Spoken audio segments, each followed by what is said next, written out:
You can move. We need house a week from Wednesday, and my wife wants flour dishes in kitchen. You sell, we pay top dollar. When Habib's submissive wife tries to speak, he shouts gibberish at her.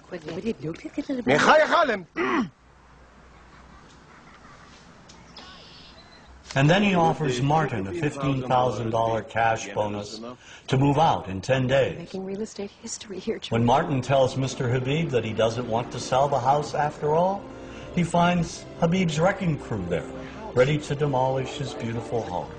And in a scene that calls to mind one of the most degrading stereotypes of the Jewish people, Mr. Habib demands an extra $100,000 to sell the house that he has owned for just a day back to Martin. You want me to take out a loan on something I owned free and clear just 24 hours ago? Well, that is up to you, George. Your path, your fence, your memories.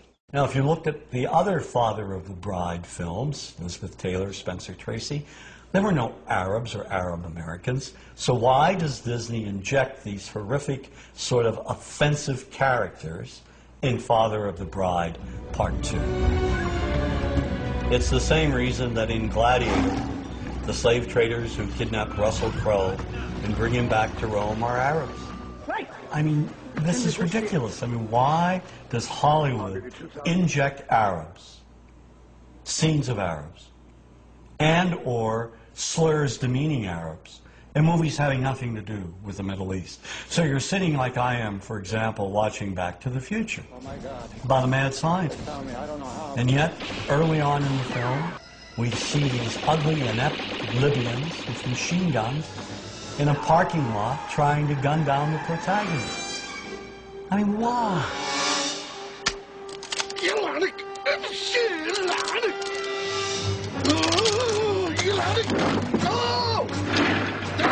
This movie wasn't about the future. It was the same old stereotyping from the past. And the same goes for Hollywood's view of Arab women. The Arab woman today is bright, intelligent. She's someone who is exceeding in all professions. And yet this reality still is being denied us on silver screens. The highly sexualized belly dancer has been with us from the beginning of Hollywood's history, inspired by early images of the Orient as the place of exoticism, intrigue, and passion.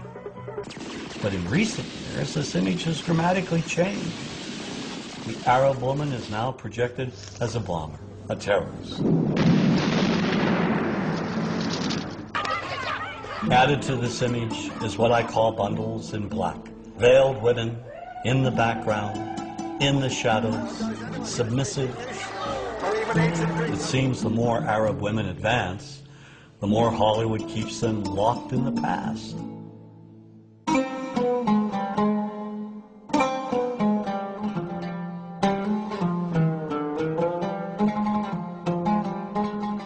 Politics and Hollywood's images are linked. They reinforce one another. Policy enforces mythical images help enforce policy. Jack Valente, president of the Motion Picture Association of America, has said, quote, "Washington and Hollywood spring from the same DNA," end quote. The Arab image began to change immediately after World War II. There were three things that impacted the change. The Palestinian-Israeli conflict, in which the United States has unequivocally supported Israel. The Arab oil embargo in the 70s, which angered Americans when gas prices went through the ceiling. And the Iranian Revolution, which increased Arab-American tensions when Iranian students took American diplomats hostage for more than a year. These three pivotal events brought the Middle East into the living rooms of Americans, and together helped shape the way movies stereotyped Arabs and the Arab world. One of the primary changes, the image of the sheikh. In movies such as Rollover, he's out to take over the world with his money, or he's up to no good trying to buy chunks of America. Mrs. Winters, I think I should tell you there are those in the family who do not think we should be making this offer at all. I assume if you could have found venture capital of this sort for a company like Winterchem in America, you would not be coming all the way to Arabia looking for it. You see the oily sheik in Spielberg's Indiana Jones and The Last Crusade. You see the money-grubbing sheik who's out to commit all kinds of terrorism and launch a missile in earnest in the army. Gentlemen, behold my special club, the Pluton missile. With it, I will bring the infidels to their knees and be leader in the Arab world. One of the myths in the 70s was that the Arabs are coming over, buying up chunks of America. And of course, this was reflected in the cinema. The Arabs have taken billions of dollars out of this country, and now they must put it back. One of my favorite movies of all time, racist though it may be, is Network, about commercial television. Ladies and gentlemen, let's hear it. How do you feel? We're not enough, and we're not going to take this anymore. Network features a TV anchor rising to superstardom. How? He unleashes wild rants against the system on the air. But he directs the angriest of all his rants at Arabs, who he says are buying up America. They're buying it for the Saudi Arabian Investment Corporation. They're buying it for the Arabs. The anchor, Howard Beale, calls on the American people to rise up and stop the Arab buyout of his TV network. Listen to me, goddammit. The Arabs are simply buying us. There's only one thing that can stop them. You. The rage of Americans in response became one of the most famous scenes in movie history. I want you to get up out of your chairs. I want you to get up right now and write a telegram to President Ford saying, I'm as mad as hell and I'm not going to take this anymore.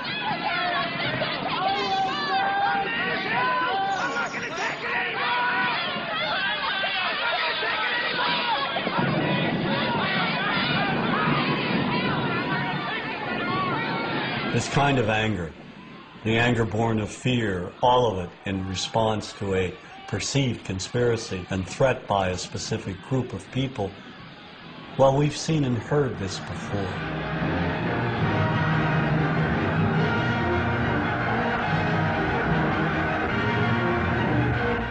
If we look at the anti-Semitic propaganda of the Nazis, at its core is an identical type of economic threat.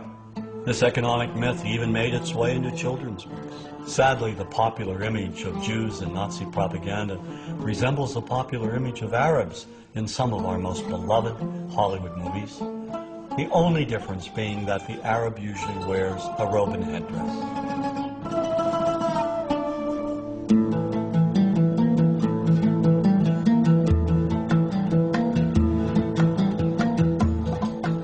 Another way we can look at the connection between politics and entertainment, Washington and Hollywood, is the manner in which historically cinema has projected the Palestinian people.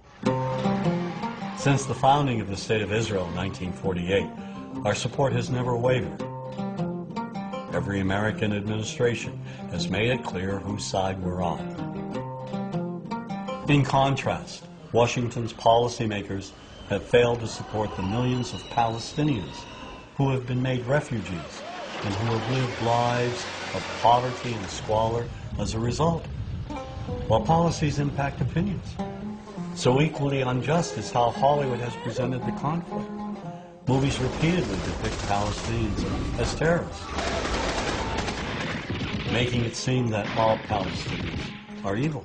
Made in America, Colonel.